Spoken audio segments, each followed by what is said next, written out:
আসসালামু আলাইকুম। আশা করছি যে যেখানে আছেন আল্লাহ সবাইকে ভালো রেখেছেন, সুস্থ রেখেছেন। আলহামদুলিল্লাহ আপনাদের দোয়ায় আমরাও অনেক ভালো আছি। বাগানে আসছি, গাছের কিছু যত্ন করব। গাছের বলতে আজকে শুধু বেগুন গাছগুলোর একটু যত্ন করব। তো চিন্তা করলাম আপনাদের সাথে শেয়ার করি। দেখা যায় নতুন যারা বাগান করছেন বা বাগান করার চিন্তা করছেন তাদের হয়তো কিছুটা উপকার হবে। ভিডিওটা যদিও প্রায় ২ সপ্তাহ আগের করা, তখন বেশ ঠান্ডা ছিল। তো রোদের দেখা পাওয়া তখন এক প্রকার মুশকিলই ছিল। একদিন রোদ তো ৫ দিন বৃষ্টি এরকম কেটেছে। এই আবহাওয়ার মধ্যেও দেখুন আমার গাছগুলো কিন্তু মাশাআল্লাহ বেশ ভালো আছে। শসা গাছে অলরেডি ফুল চলে আসছে। ইউকেতে অনেকের বাগানের ভিডিও দেখেছি বা ছবি দেখেছি। তাদের গাছের অবস্থা অনেকেরটাই নাজেহাল। আর আলহামদুলিল্লাহ দেখুন আমার গাছগুলো কিন্তু মাশাআল্লাহ অনেক সতেজ আছে। গাছে কিন্তু বাইরের কোনো রাসায়নিক সার এখন পর্যন্ত ইউজ করিনি। যা দিয়েছি সবই কিন্তু অর্গানিক। যেমন সবজি পচা কম্পোস্ট, তারপরে এমনিতেই প্রতিদিনের যে শাকসবজির খোসা হয় সেগুলো, চাল ধোয়া পানি, তারপরে ডাল ধোয়া পানি, ভাতের মাড়, কলার খোসা ভেজানো পানি, কলার খোসা এইসবই কিন্তু দিয়ে আসছি।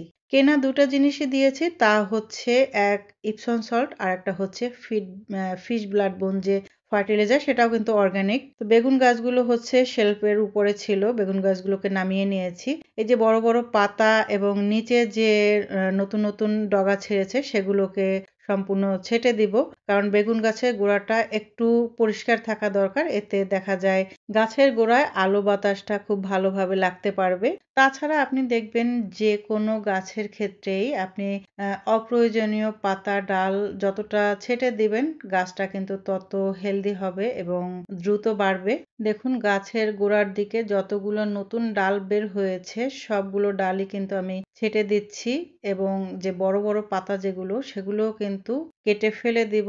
একইভাবে সবগুলো গাছেরই কিন্তু একই পদ্ধতিতে কাটবো ডাল এবং বড় বড় পাতা।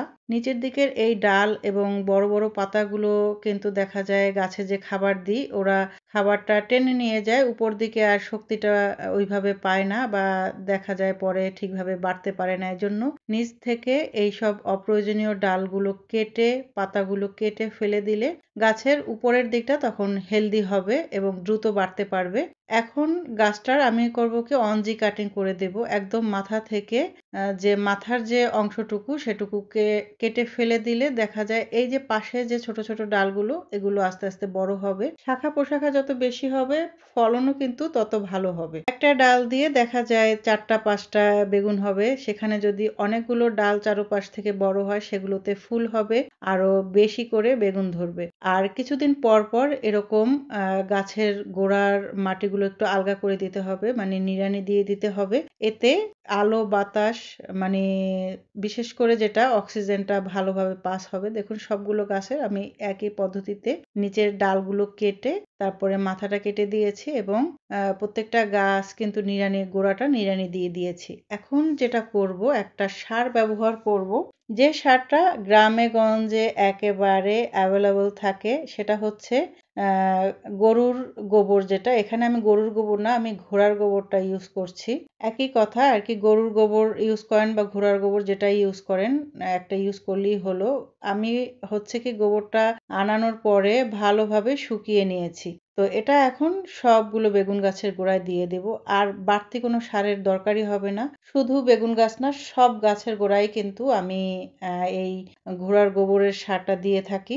আসলে সবটা তো সবসময় শেয়ার করা হয় না, তো ভাবলাম যে এই জিনিসটা কখনোই আপনাদের সাথে শেয়ার করা হয়নি, এজন্য শেয়ার করতে চলে আসলাম। আপনারা যারা গ্রামে গঞ্জে থাকেন, নতুন বাগান করতে ইচ্ছা করছে বা করবেন চিন্তা করছেন, তারা কিন্তু অবশ্যই গরুর গোবরটা অ্যাভেলেবল পাওয়া যায়, সেটা ইউজ করলে আপনার বাড়তি আর কোনো কিছুই ইউজ করতে হবে না।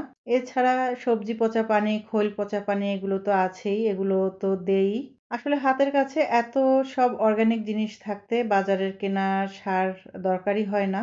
সবগুলো গাছের গোড়ায় আমি গোবর দিয়ে দিয়েছি। আর এই যে বেগুন গাছ ২টা, এটা অনেক আগেই আমি হচ্ছে গোড়া পরিষ্কার করে মাথাটা কেটে দিয়েছি।